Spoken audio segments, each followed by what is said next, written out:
귀한 주일 예배에 나오신 우리 성도님들을 주님의 이름으로 환영하고 축복합니다. 우리 옆 사람하고 인사하겠습니다. 환영합니다. 축복합니다. 가만히 있으면 누가 인사 안 해줍니다. 내가 해야 돼요. 여기는 우리 아버지 집이고 우리 집이니까 주인이니까 인사 먼저 하고 주인이니까 섬기는 겁니다. 봉사 안 하고 인사 받으시려는 분들은 손님 대접을 해드리겠습니다. 앞으로. 여기는 우리 하나님 아버지 집이에요. 그러니까 우리가 주인처럼 서로 먼저 섬기고 또 인사할 수 있는 우리 성도님들 되시길 축원합니다. 오늘의 나는 어제 내가 선택한 결과물이다 라는 말이 있어요. 오늘 나는 어제 내가 선택한 결과예요. 사람은 살아가면서 하루에도 150가지 이상의 선택을 하고 산다고 합니다. 그러니까 어제, 그저께, 그저께 선택한 결과가 오늘 내 모습인 거예요. 가끔 가다가 몇십 년 전에 아무개 때문에 이랬다고 핑계하는 분들이 있는데 그 수많은 날들 동안 하나님께서 우리에게 수많은 선택의 기회를 주셨어요. 여지껏 원망하고 미워하고 있다라는 것은 혼자 손해만 보는 거예요. 하나님께서 우리에게 날마다 새로운 한날을 허락하시고 새로운 일들을 우리에게 부어주시는 줄 믿습니다. 하나님을 믿는 우리는 특별히 바른 선택, 세상과는 다른 선택을 해야 됩니다. 바르고 다른 선택. 따라해 볼까요? 바르고 다른 선택. 바르고 다른 선택을 해야죠. 지난주에 제가 강화도 기독교 역사 박물관에 갔다가 오래된 책이라고 선교사님들이 번역한 책이라고 봤는데 철로지남, 철로가 아니라 텔로지남이에요. 텔로지남. 1914년에 스테판 맨지스 여사가 쓴 책인데 4년 만에 1918년에 밀러 선교사님이 번역해서 우리나라에 출간했어요. 100년도 전에 원서가 4년 만에 번역돼 갖고 들어왔는데 사망에서 구원 얻은 사람들이 어떻게 살아가야 되는지에 대해서 아마 철로 역정을 좀 이렇게 흉내내서 쓴 책 같아요. 그러니까 초신자들이 복음을 받아들이기 힘드니까 이런 책들을 소개하면서 복음을 전하셨던 것 같아요. 어떤 내용인가? 철로는 뭐예요? 하늘로 가는 길. 지남은 무슨 뜻일까요? 제가 신학대학을 다닐 때 신학지남이라고 있었는데 무슨 뜻인지 사실 잘 몰랐는데 그 설명하시는 분이 그렇더라고요. 지남은 무엇인가? 손가락지의 남쪽 남. 남쪽을 가리킨다는 말이에요. 이게 무슨 말인가? 나침판에서는 주로 어느 쪽을 가리키나요, 항상? 남쪽을 가리킨다고 말씀하시는 분들이 있는데 북쪽을 가리키잖아요? 북쪽을 가리키는데 예수님을 따르는 삶은 어디로 향하는 삶이에요? 남쪽. 세상과는 반대로 가는 삶이라는 뜻이 있고 한 가지 더는 무엇인가? 남쪽으로 가면 뭐가 있습니까? 우리나라에서? 대양이 있어요. 대양. 더 큰 바다로 나가서 복음을 전하자라는 뜻을 가지고 있다고 합니다. 믿음으로 산다는 것은 이렇게 거꾸로 사는 거예요. 그 거꾸로의 삶을 가장 잘 보여줬던 사람이 오늘 본문의 모세라고 할 수 있습니다. 모세는 믿음으로 바로의 공주의 아들이라 칭함을 받기를 거절했대요. 왕자가 되기를 거절했대요. 대신 하나님의 백성과 고난받기를 택했다라고 말합니다. 고난받기를 택했대요. 노예처럼 취급받는 사람들과 함께 고난받기를 택했다라는 것이죠. 출애굽기 2장에서는 이 본문을 이렇게 이야기합니다. 모세가 장성한 후에 한 번은 자기 형제들에게 나가서 그들이 고되게 노동하는 것을 보더니 어떤 애굽 사람이 한 히브리 사람 곧 자기 형제 치는 것을 본지라 라고 말해요. 모세가 장성해서 어쩌다 나가보니까 히브리 사람들이 고되게 고생하고 있는 것인가요? 아니요. 의도를 가지고 나간 거예요. 그래서 누구에게 갔다고요?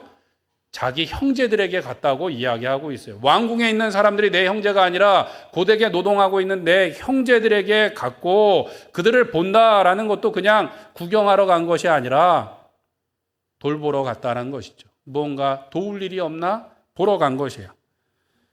왜 그랬을까요? 그는 어려서부터 어머니 품에서 젖을 먹으면서 어떻게 젖을 먹게 되었어요? 하나님의 은혜로 어머니 요게벳이 바로의 공주에게 돈을 받아가면서 아이를 키우게 되었죠. 젖을 먹이면서 너는 하나님의 백성이다. 하나님께서는 우리에게 약속해 주셨다. 하나님 보시기에 아름다웠다라는 게 하나님 기준이 뭐라고요? 말씀으로 보기에 합당하고 아름다운 아들이야 넌. 어쩌면 네가 그 일을 할 수도 있어 라고 아마 말했겠죠. 마흔이 되고 나니까 이제 마음이 들었던 거예요. 그래서 사도행전에 보면 스데반 집사님의 설교 가운데서는 이렇게 말합니다. 나이가 40이 되면 그 형제 이스라엘 자손을 돌볼 생각이 어떻게 하더니? 나더니. 돌볼 생각을 한 것이 아니라 돌볼 생각이 났대요. 누가 주셨을까요? 하나님이 주셨다라는 것이죠. 하나님이 주셨다는 거예요. 이런 마음을 가지고 나갔으니까 히브리 사람들이 내 형제들로 보였고 그들이 애굽 사람들에게 맞는 것을 그냥 두고 볼 수가 없었던 것이죠. 물론 자기의 열심과 방법으로 하려고 하다가 실패하고 그 광야로 도망하게 되지만 모세가 나이 40이 돼서 지금 자기 형제들을 돌보러 나갈 때는 각오가 돼 있는 건가요? 안 돼 있는 건가요? 각오가 돼 있었다는 거예요. 어떤 각오? 내가 공주의 아들이라 칭함받기보단 하나님의 백성으로 살아가야 되겠다는 결심이 있었기 때문에 자기 형제들을 보러 갔고 그들을 돌볼 생각을 했다라는 거예요. 잘못돼서 내가 이 모든 것을 잃어버려도 상관없다라는 마음이 그 마음에 있었다라는 것이죠. 어쩌다가 주먹 한번 날려갖고 지금 이게 다 잘못된 게 아니라는 거예요. 그의 뜨거운 열심과 사랑으로 하나님의 일을 해보려고 마음에 결심을 하고 믿음으로 나갔다라고 성경은 말씀하고 있어요. 이게 어디 쉬운 일입니까? 애굽, 그것도 당시에 가장 강대국의 왕자로 살아가는 것을 포기하고 노예처럼 히브리 사람들과 살아간다는 것이 쉬운 결정이겠습니까? 믿음으로 그것을 행했다라고 성경은 말씀하고 있어요. 오늘 우리는 어떻습니까? 만일 우리가 모세의 입장이었다 그러면 그래 나는 하나님의 백성이니까 그래 왕궁에서 이 모든 삶을 포기하고 공주의 아들 왕자로 살아가는 것을 포기하고 그래 거룩한 하나님의 백성으로 살아가야 되겠다라고 다 결심하셨겠죠? 하셨겠죠? 네. 그러고 싶지만 육신이 약하여 우리가 자주 넘어지기 마련이죠. 사실 쉽지 않은 결정이에요. 우리가 찬양할 때는 주님을 위해서 목숨까지 내놓는다고 고백하곤 하지만 실제 우리의 삶에서는 조금 아픈 것도 참지 못하고 조금 손해보는 것도 참지 못하고 조금 자존심 상하는 것도 참지 못하고 할 때가 있나요? 없나요? 한번 내가 이번에 본때를 보여주리라 이런 마음을 가지고 교회에서도 할 때가 있다는 거죠. 제가 군대 갈 때 저는 어렸을 때부터 이제 서원을 당하고 저도 서원하고 그래서 군대 가는데 이게 보시다시피 곱게 자랐잖아요. 그러니까 제가 하나님 군대 가서 많은 걸 경험하게 해주세요. 이러고 기도를 했어요. 하나님이 정말 너무 잘 들어주셨어요. 구공수 특전 여단에 지역대 병으로 가서 특전 하사관들과 똑같이 훈련을 했습니다. 저는 10,000원 받고 하사관들은 한 거의 200만 원 받고 했어요. 생명수당 8만 원 줍니다. 낙하산 타니까. 그걸 좋은 줄 알고 이러고 살았는데 마음이 상할 때가 있었어요. 뭔가 하니까 군인 가족이 있는 사람들이 훈련을 하나하나 마칠 때마다 어디로 전화를 하고 한 명씩 다른 데로 가요. 편한 데로 갔을까요? 힘든 데로 갔을까요? 편한 데로 갔겠죠. 그걸 제 마음이 상하는 거예요. 하나님 기도해서 오긴 왔는데 이거 하나님 백은 뭔가요? 저 사람들 백보다 못한가요? 라는 마음이 제 안에 들었는데 한 가지 위로 받기는 했습니다. 저희 내무반에 제 2달 고참이 있는데 이분의 아버지가 누군가 하니까 육사 출신의 대령이에요. 국방대학원에서 교수예요. 저희 부대 여단장의 후배였어요. 원스타보다 선배인 거예요. 그 여단장이 자꾸 이 고참을 불러가는 거예요. 분기마다 한 번씩. 뭐라 그랬냐면 내가 너 편한 데로 보내줄게. 그 부대 안에도 보면 좀 편한 보직이 있거든요. 그 고참이 뭐라 그랬냐면 안 됩니다. 저 아버지한테 죽습니다. 그래갖고 제대할 때까지 그렇게 힘든 훈련을 마치고 제대를 했어요. 지나고 나니까 제가 이렇게 자랑하고 듣기 싫으셔도 계속 들으셔야 돼요. 저는 계속 자랑할 거니까. 그런데 만약에 논산훈련소에서 저에게 자 주특기와 자대를 선택하세요 그랬으면 제가 그걸 선택을 했을까요? 아니요. 못했어요. 못했죠. 안 했죠.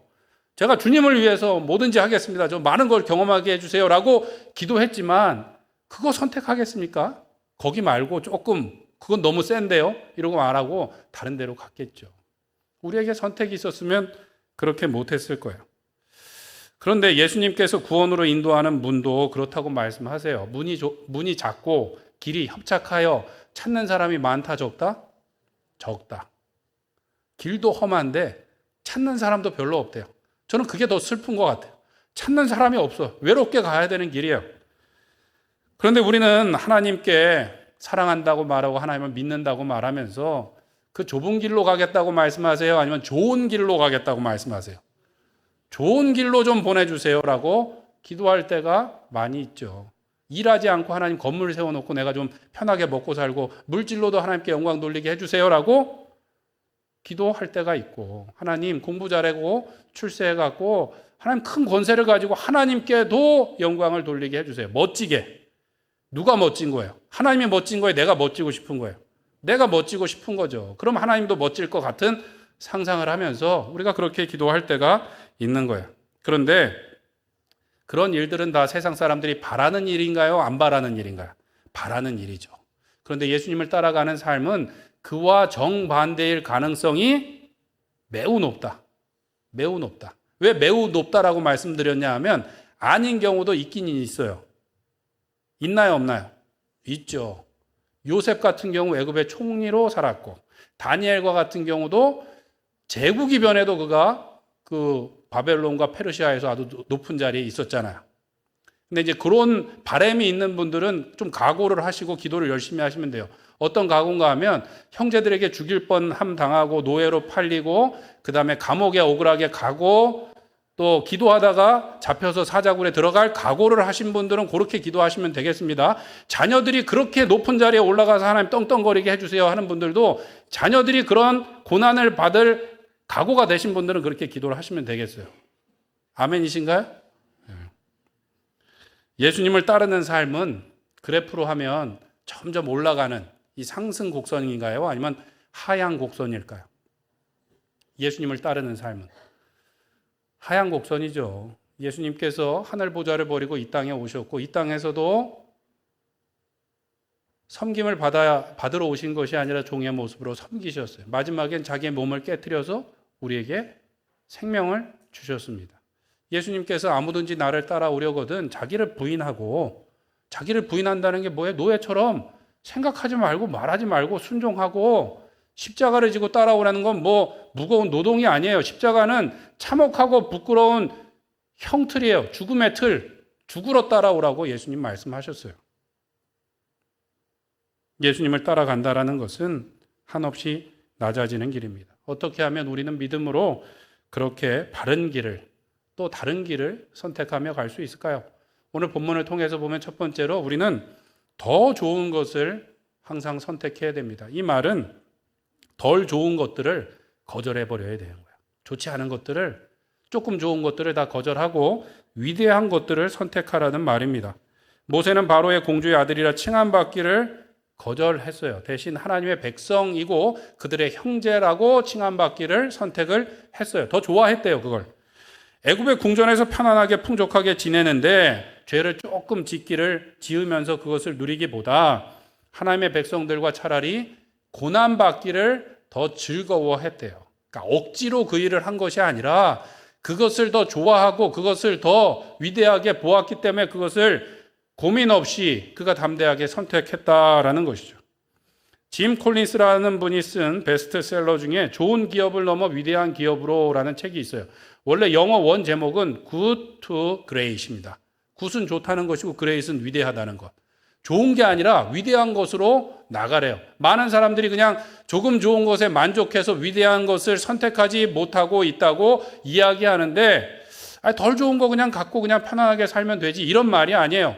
사람들이 어리석게 잘못 계산하여 잘못된 선택을 하고 어리석은 선택을 하고 천천히 망해가는 길을 가더라는 것이죠. 그러니까 적당히 좋은 것에 만족하지 말고 위대한 꿈을 향하여, 위대한 사명을 향하여, 위대한 말씀을 향하여 나가라고 우리에게 말하고 있는 것입니다.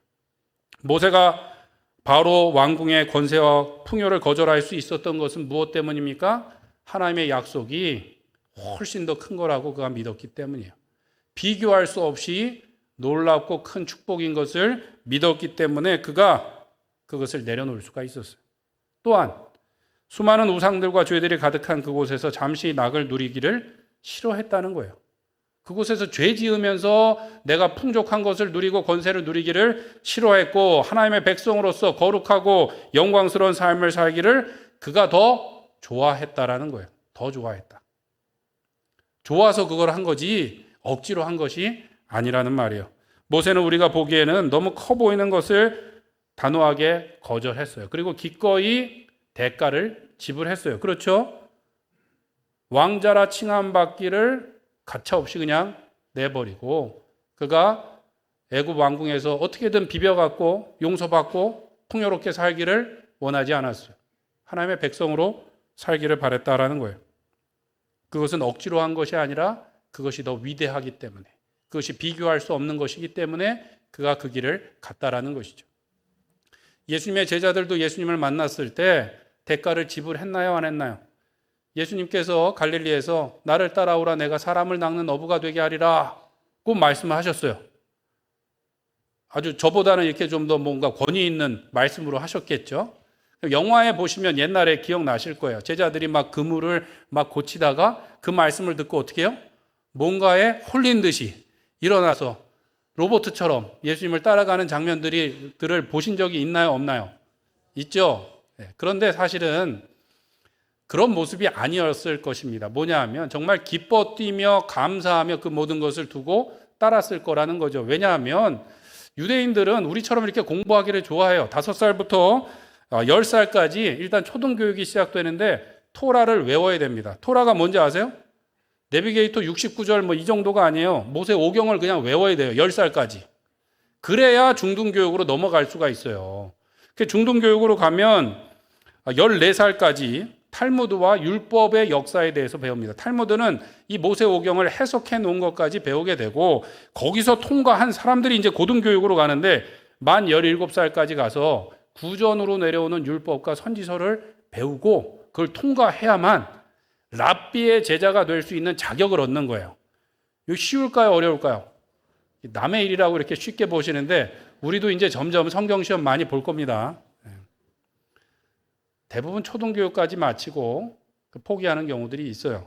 그런데 랍비의 제자가 된다는 것은 그 중에서도 우수한 사람들을 랍비들이 이제 순회하다가 딱 보고 시험을 치는 거예요. 어렵게 치겠죠. 어렵게 치고도 똑똑해요. 근데 한 가지 약속해야 돼. 맹세해야 돼요. 뭐냐면 너 내가 율법 해석하는 것 그걸 뭐라 그러냐면 멍해라고 하는데 그걸 너 다 받아들일 수 있느냐라고 해서 맹세한 사람만 랍비의 제자가 될 수 있어요. 지금으로 말하면 사법시험을 통과한 것보다 더 영광스럽고 권세 있는 자리에 가는 거예요. 좋았을까 안 좋았을까요? 좋았겠죠. 그럼 예수님의 제자들은 어부였어요. 이 초등교육을 마치고 나서 또는 중등교육을 마치고 나서 통과하지 못한 학생들에게는 회당의 선생님이 이제 불러서 이렇게 얘기합니다. 일로 오세요. 통과하지 못한 사람들은 자 이제부터 집에 가서 부모님의 일을 도와드리거라 이렇게 말하는 거야. 그러면 어떻게 해요? 집에 가서 아버지가 어부인 사람은 어부, 또 집에 가서 농부인부는 농부의 일을 감당하는 것이죠. 예수님의 제자들은 랍비가 될 수 있는데 안 된 사람인가요? 되고 싶지만 못된 사람일 가능성이 많나요? 되고 싶지만 하지 못한 사람일 가능성이 많은데 갈릴리 지역에 유명한 랍비 예수님이 나타나셨는데 가만 보니까 나에게 오셔서 내 제자가 되리라고 말씀하셨으니 얼마나 기뻐 뛰며 좋아할 만한 일입니까? 가족들이 마을 잔치를 할 만큼 그런 일이었기 때문에 제자들이 예수님 따라다니면서 아주 권세 있게 행동하나요? 아니면 좀 이렇게 힘없이 행동하나요? 권세 있게 행동하잖아요. 예수님께 막 사람들 몰려오면 막 혼내고 막 쫓아버리고 막 하는 게 뭐예요? 예수님의 제자라는 그 자부심이 있었던 거예요. 어깨에 힘이 많이 들어갔던 거예요. 제자들은 기꺼이 그 대가를 지불한 거예요. 그물과 배와 아버지를 두고 예수님을 따라간 거예요. 그게 더 위대한 길이기 때문에. 우리가 기다리던 메시아가 바로 이분일 거라는 생각을 가지고 그들이 따라갔다라는 것이죠. 사도 바울은 어떻습니까? 그가 유대인 중에 유대인이고 나면서부터 로마 시민권자였어요. 그는 당대 최고의 선생이었던 가말리엘에게 사사를 받았다라고 이야기를 하고 제일 잘 나가는 청년 정치인이었어요. 그런데 그가 예수님을 만나고 나서는 뭐라고 고백합니까? 이전에 내게 있었던 모든 것들을 뭐로 여긴다고요? 배설물과 같이 여긴다. 왜냐하면 예수님을 아는 지식이 가장 고상하기 때문이라. 내가 그 안에서 발견되려 하고 예수님을 얻고자 합니다. 라고 이야기를 합니다. 더 나아가서 부활의 권능과 고난에 참여하고 예수님의 죽으심까지도 나는 본받기를 바란다라고 말하고 있어요. 내 스승 예수님이시면 나 그렇게 할 수 있습니다라고 아주 마음이 뜨거워서 이야기한 거예요. 억지로 그 길을 간 것이 아니라 베드로가 물 위를 걸어오시는 예수님을 바라볼 때 주시어든 내 선생님이 맞으시면 나도 걷게 해주세요가 뭐예요? 나 예수님의 제자니까 나도 그렇게 할 겁니다 라고 이야기한 거예요. 바울도 이전에 모든 것 다 배설물 같습니다. 오직 예수님을 아는 지식이 가장 고상하고 저 예수님을 따라갈 겁니다 라고 기꺼이 대가를 지불했다라는 것입니다. 우리 성도님들도 세상의 자랑이 아니라 세상의 소유가 아니라 오직 예수님을 아는 것이 가장 고귀한 지식인 줄 믿으십니까? 예. 아멘이라고 하신 분들은 버려야 됩니다. 무엇을 버려야 되는가? 세상에서 우리에게 좋은 것을 주는 죄악을 버려야 돼요. 잠시 죄악 가운데 달콤함을 누릴 것을 우리는 거절해야 됩니다. 모세가 죄 가운데 사는 것을 비참하게 여겼기 때문에 기꺼이 하나님의 백성들과 고난받기를 선택한 거예요. 고난받는 게 좋은 사람이 있을까요? 막 고통당하고 막 매맞고 막 고생하는 게 좋은 사람이면 조금 마음이 이상한 거죠. 그런데 모세가 그것을 선택할 수 있었던 것은 죄 짓고 편하게 사는 것을 싫어한 거예요. 경멸한 거예요. 부끄러워한 거예요. 그래서 고난받아도 나는 거룩한 백성으로 살겠다라고 선택을 했다라는 것이죠. 아더 핑크 목사님은 이것이 굉장히 중요한 믿음의 시금석이라고 이야기합니다. 그러면서 그의 책에서 이렇게 물어봐요. 여러분에게 슬픔을 주는 것은 무엇입니까? 죄입니까? 아니면 몸으로 고통당하는 것입니까? 여러분에게 더 큰 고통을 가져다 주는 것은 무엇입니까? 세상에서 손해를 당하는 것입니까? 아니면 하나님을 불쾌하게 하는 죄입니까? 라고 묻고 있어요. 우리가 더 슬퍼하는 건 뭡니까? 몸에 고통을 당하는 것인가요? 아니면 죄인가요? 우리가 더 큰 고통을 느끼는 것은 세상에서 손해를 보는 것인가요? 아니면 하나님께 죄를 짓는 것인가요? 우리는 이걸 반대로 생각할 때가 있다라는 거예요. 그러면서 그는 덧붙여서 이렇게 말합니다. 많은 성도들이 박해받는 성도들을 보면서 마음 아파하고 의분을 품는다는 거예요. 와, 이 하나님의 백성이 이렇게 고난받는다니 저 나쁜 사람들 막 이러는데 이상한 것은 죄에 대해서는 그렇게 경멸하거나 비참해하지 않더라는 것이죠. 죄 짓는 것에 대해서는 그렇게 부끄러워하거나 비참하게 생각하지 않는다라는 거예요. 사실 고난이라는 것은 하나님께로부터 와서 우리를 하나님께로 더 가까이 인도하는 능력이 있어요. 반면에 죄는 누구에게로부터 옵니까? 마귀로부터 와서 하나님으로부터 우리를 분리할 뿐만 아니라 하나님께 직접 대항하는 죄를 짓는 거예요. 얼마나 나쁜 것입니까? 우리는 죄와 함께 잠깐 좋은 것을 택하려고 해서는 안 돼요. 좋은 건데 죄가 조금 묻었어요. 이거 닦아갖고 내가 잘 먹어야지 해갖고는 안 된다라는 거예요. 우리는 간혹 효율과 효과와 또 이거를 더 좋게 해서 나중에 하나님께 영광 돌리리라 생각하지만 그렇게 할 수 있는 것이 아니라는 것이죠. 하나님의 뜻이 가장 위대한 것인 줄 믿고 다른 것들을 과감하게 버릴 수 있는 우리 성도님들 되시길 간절히 축원드립니다. 기꺼이 우리가 복음을 위하여 그리스도를 위하여 손해보고 고통당하고 수고할 것을 선택하며 나갈 수 있는 우리 성도님들 되시길 축원합니다. 영화 불의 전차라는 영화의 실제 주인공인 에릭 리들은 1908년에 스코틀랜드 선교사님의 아들로 태어났어요. 어렸을 때부터 공부도 잘했는데 달리기를 너무 잘하는 거예요. 1924년도 파리올림픽 100m 경주의 유력한 금메달 후보였어요. 왜 유력한가? 그 바로 전에 있었던 세계선수권대회에서 기록을 세워서 금메달을 땄어요. 이미 그 기록을 깰 사람이 아직은 없었기 때문에 그가 나가면 금메달이라고 다 이야기를 했어요. 그런데 100m 경기가 언제로 잡혔는가? 주일날 잡혔어요. 이 에릭 리들이 주일에는 난 뛰지 않습니다. 딱 한마디 하고 안 나왔어요. 많은 사람들이, 영국 사람들이 신문과 또 기독교인들까지 그를 욕했어요. 뭐라고 욕했는가 하면 애국심이 없다고, 광신자라고. 기독교인들은 뭐라고 얘기했을까요? 성경의 구절을 잘못 해석하고 고집을 부린다고 이야기했죠. 그러나 뛰지 않았어요. 대신 400m 경기에 선수가 부상을 당하자 대신 나갔습니다. 100m 선수가 400m에 나가서 우승할 수는 없는데 나가서 세계 신기록을 세우고 금메달을 땄어요. 그리고 1600m 계주에 나가서 또 은메달을 땁니다. 별로 놀라질 않으시네요. 올림픽 금메달 정도야 뭐. 사람들이 그 뒤에는 아주 뭐 또 환호를 했겠죠. 역시 뭐 믿음의 사람이다. 뭐 이렇게 얘기를 했겠죠. 그 후에 그의 삶이 다 보장됐겠죠. 대학 교수 자리로 다 보장돼 있었는데 다 놔두고 어디로 가는가? 중국의 선교사로 갑니다.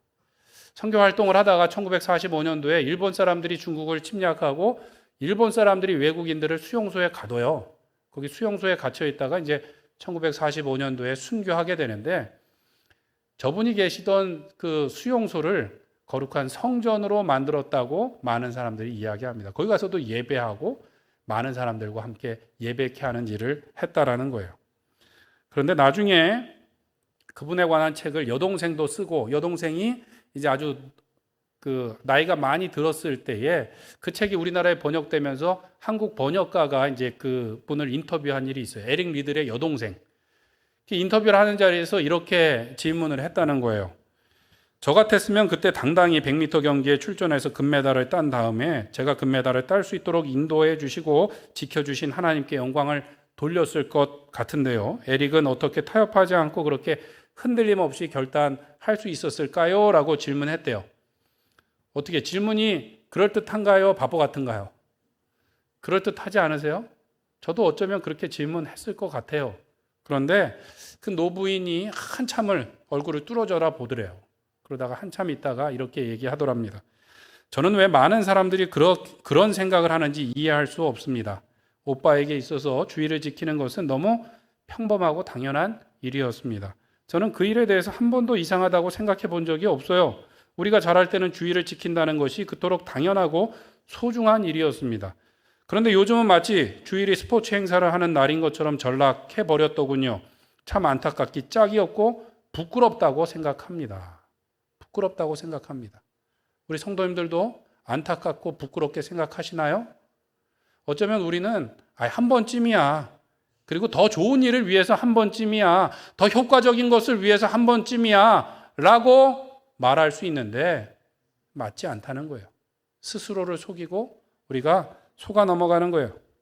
잠깐 계명을 어기고 내게 더 좋은 것이 하나님께 더 좋을 것이라고 착각해서는 안 됩니다. 98% 집중하는 것보다 100% 집중하는 것이 쉽대요. 왜냐하면 내적인 갈등이 없기 때문에. 우리는 주로 2%는 나를 위해서 좀 남겨놓고 2%는 나중에 하나님께 영광 돌려야지 라고 하는데 그렇게 갖고 되는 문제가 아니라는 것이죠. 내적인 갈등 때문에 더 힘들고 깨어질 수밖에 없는 거예요. 술 한 잔만 마시는 게 쉬울까요? 한 잔도 안 마시는 게 쉬울까요? 한 잔도 안 마시는 게 쉬워요. 한 잔만 마시는 그 기준, 내적 갈등과 다른 사람들에게 설득하고 또 다른 사람들이 물밀처럼 요구하는 거 어떻게 막으시겠습니까? 하나님의 말씀이 우주 만물을 지으신 진리이고 가장 복받는 길인 줄 믿고 그 말씀에 순종하기 위하여 어떠한 수고와 또 고생과 또 손해를 감당하며 온전히 순종의 길을 갈 수 있는 우리 성도님들 되시길 축원합니다. 두 번째로 우리는 함께 하기를 선택해야 됩니다. 25절 말씀에 보면 모세는 혼자 죄악의 낙을 누리는 것보다 도리어 하나님의 백성들과 함께 고난받기를 좋아했다라고 말합니다. 더 좋아했대요. 두 가지 다 힘든 거죠. 왕궁에서 편하게 사는 것을 포기하고 고난받는 것도 쉽지 않고 나 혼자 좋은 것을 누리다가 많은 사람들을 돌봐야 되는 것 둘 다 쉽지 않습니다. 사람은 나도 잘 되고 남도 잘 되기를 바라는 존재가 아니에요. 내가 아주 잘 되고 남들이 못 되기를 바라는 게 사람들의 심보래요. 제가 하는 말씀이 아니라 심리학자들이 실험을 했어요. 실험을 해서 당신이 150만 원 받고 옆 사람이 130만 원 받는 것을 원하느냐 아니면 당신이 130만 원 받더라도 옆 사람이 70만 원 받기를 바라느냐 뭘 선택했을까요? 내가 20만 원 적게 받아도 남들이 더 적게 받기를 거의 다 선택해야 돼요. 거의 다. 이상하죠? 우리는 아닌데. 우리는 안 그런데 심리학자들이 실험을 했는데 거의 85% 이상이 그런 선택을 했대요. 그런데 모세는 정반대 선택을 한 거예요. 혼자 죄악 가운데 편하게 살기보다 오히려 하나님의 백성들과 함께 고난받기를 더 좋아했다는 거예요. 더 좋아했다는 거예요. 이것도 그가 하나님의 크신 계획을 알았기 때문에 그렇습니다. 알았기 때문에. 얼마나 그가 이스라엘 백성들과 함께 하기를 바랬는가. 그가 처음에는 하나님 저 같은 사람은 안 돼요 라고 말했지만 하나님의 말씀을 듣고 이스라엘 백성들을 출애굽시키고 나서 광야에 가서 시내산 앞에서 십계명을 받아올 때 금송아지 사건이 있었어요. 하나님께서 이 백성을 내가 진멸하고 너로 큰 나라가 되게 하겠다라고 말씀하셨어요. 가만히 있어도 되는데 모세가 그러지 않고 하나님, 그러면 하나님의 얼굴이 무엇이 되겠습니까? 하나님, 그렇게 하실 거면 제 이름을 생명책에서 지워주세요 라고까지 말을 했어요. 그 마음은 하나님의 마음이고 하나님의 마음을 모세에게 주신 것을 이야기하도록 하신 것이죠. 공동체이신 하나님께서는 우리를 공동체로 지으셨어요. 말씀드렸죠. 하나님이 창세기에 모든 것이 보시기에 좋았다, 좋았다, 좋았다, 심히 좋았다 라고 말씀하셨는데 좋지 못하다는 단어가 처음 나온 건 뭐예요? 독처하는 것이 좋지 못했어요. 하나님은 우리가 공동체로, 교회로, 하나님의 백성으로 있기를 바라세요. 그래서 모세를 통하여 하나님의 나라로 군대로 만드시고 예수님을 통하여 우리를 예수님의 몸으로 지어가시고 또 거룩한 성전으로 우리가 예수님 터 위에 서로 연결되어 하나님이 거하시는 성전이 되도록 하신다라는 것입니다. 우리는 하나 되어야 돼요. 하나님께서 예수님을 통하여 우리를 죄와 사망에서 자유케 하셨습니다. 맞습니까? 틀립니까? 맞아요. 우리는 자유케 되었는데 자유가 우리의 본질이나 목표가 아니라 하나됨이 우리의 본질이고 목표인 것을 기억해야 됩니다. 자유를 우리의 육체로 기회로 삼을 것이 아니라 오히려 서로 종노릇하라고 말씀하고 있어요. 우리를 자유하게 해주셨는데 다시 종노릇하래요. 무엇을 위해서? 예수님의 몸으로 하나 되기 위하여 우리를 종노릇하라고 말씀하세요. 예수님의 몸으로 서로 마디와 뼈와 힘줄이 서로 연결되어질 때 예수님께 생명과 은혜와 능력을 공급받을 수 있기 때문에 그렇습니다. 하나님께서 오늘도 살아 역사하셔요. 아멘이신가요? 살아 역사하시는데 초자연적인 역사로 오늘 하늘에서 이렇게 막 직접 말씀하시고 직접 공급하시고 하나요? 아니면 사람을 통해서 역사하시나요? 사람을 통해서, 주로 사람을 통해서. 그렇죠? 우리 옆에 있는 성도님들을 통해서 하나님의 위로를 듣게 하시고 하나님의 도우심을 얻게 하고 때로는 예수님을 믿지 않는 이웃이 어떻게 알고 왔는지 예수님 믿는 사람도 나를 돌아보지 않는데 도와주는 경우가 있고요. 또 더 놀라운 것은 정말 나랑은 너무 안 맞아요.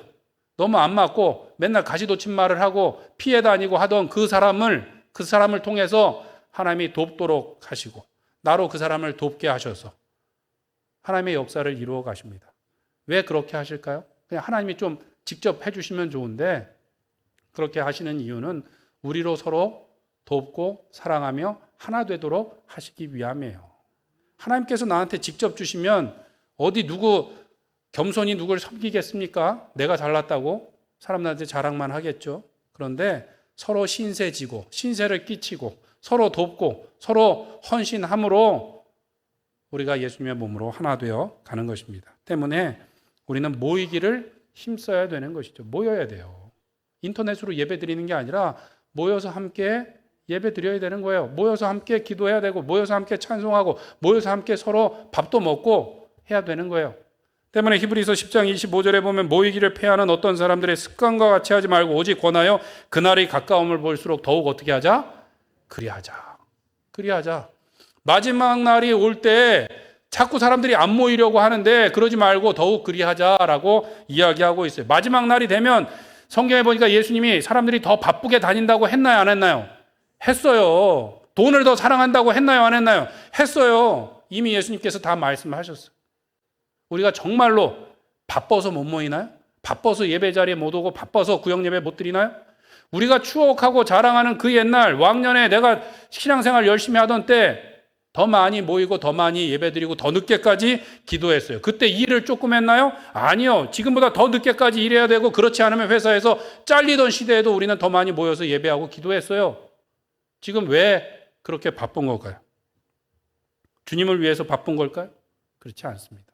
지지난주에 남성 연합 구역 예배를 드렸어요. 두 번째입니다. 제가 직접 인도하고 또 우리 악기를 다루시는 남자분들께 부탁드려서 미니 콘서트처럼 좀 준비해 주시고 간단한 간증을 해 주세요. 이렇게 막 준비를 많이 했어요. 저는 많이 오실 줄 알았어요. 몇 분 오셨는지는 말씀 안 드릴게요. 제가 그 연주를 부탁드렸던 분들과 안수 집사님 한 분, 장로님 한 분 오셔서 조촐하게 예배를 드렸어요. 괜찮습니다. 저는 숫자가 많지 않아도 괜찮아요. 나중에 나눌 영광이 훨씬 더 크기 때문에. 안 온 분들은 나중에 하나님 나라 가서 후회하실 일이 있을 겁니다. 어제는 월사 기도회를 드렸어요. 한 달에 한 번 매주 첫째 주일 와서 기도합니다. 기도 안 하고 잘 살 수 있으면 좋죠. 그런데 기도해야 돼요. 감리교회 창시자였던 요한 웨슬레는 나는 하나님께서 우리가 기도한 것 외에는 역사하지 않는다고 믿는다라고 얘기했어요. 그 말이 뭐예요? 그 말은 하나님은 기도한 것을 반드시 들어주신다는 말이고 오늘 우리가 누리고 있는 것은 우연이 없다는 거예요. 누군가의 기도, 누군가의 헌신을 통해서 오늘 우리가 지금 하나님의 역사를 경험하고 있다는 거예요. 그러면 기도해야 되나요? 안 해야 되나요? 해야 되는 거죠. 내가 잘나서 여기까지 온 것이 아니라 우리의 부모 세대, 우리의 신앙의 선배들이 기도해서 우리가 여기 잘 살게 됐고 이렇게 편안하게 예배 드립니다. 우리의 자녀들 어떻게 살지 걱정 안 되세요? 우리의 자녀들 어떻게 살지 걱정 안 되세요? 기도해야 됩니다. 1년이 지나도록 한 번도 안 나오신 중직자분들이 있을 것 같아요. 제가 출석은 안 불러서 다 알지 못하는데 있을 것 같아요. 그러지 마시고 우리가 함께 나와서 예배하고 또 찬송하고 기도할 때 우리가 주님의 몸으로 하나 되고 더 많은 감사와 간증을 주님 앞에 올려드리게 될 줄로 믿습니다. 사랑하는 성도 여러분, 문이 작고 길이 협착하고 찾는 사람이 많지 않는 길로 가는 것은 쉬운 일이 아니에요. 믿음이 있어야 됩니다. 어떤 믿음인가? 은밀하게 보시는 하나님께서 반드시 상 주실 것을 믿고 우리가 외로워도 슬퍼도 또 힘들어도 번거로워도 내가 손해보고 바보처럼 보일지라도 우리가 그 길을 가야 될 줄로 믿습니다. 온전히 순종할 때 그 가운데 우리는 하나님 나라의 비밀을 깨닫게 될 것이고 우리가 함께 하기를 소원하고 모일 때 그 가운데 천국의 기쁨을 맛보게 될 줄로 믿습니다. 바라기는 오늘도 믿음으로 거꾸로 사는 것을 부끄러워하기보다 기쁨으로 그 길을 가며 우리를 보내신 그곳에 하나님 나라를 세워가시는 우리 모든 로뎀교회 성도님들 되시길 축원드립니다. 기도하시겠습니다. 우리 기도하실 때 한번 합심해서 기도하겠습니다. 하나님, 오늘도 믿음으로 예수님을 따라가는 우리가 되게 하여 주시옵소서. 주님의 약속이 길이요 진리요 생명이신 것을 믿고 온전히 순종하는 우리가 되게 하여 주시옵소서. 하나님, 나 혼자 죄의 달콤함을 누리면서 기뻐하는 것이 아니라 오직 주님의 교회와 하나 되게 하시고 섬기고 또 낮아져서 봉사하며 함께 모여서 예배할 때 하나님 나라의 풍성함과 기쁨을 경험하는 우리가 되게 하여 주시옵소서. 우리 주여 한번 부르짖고 기도하겠습니다.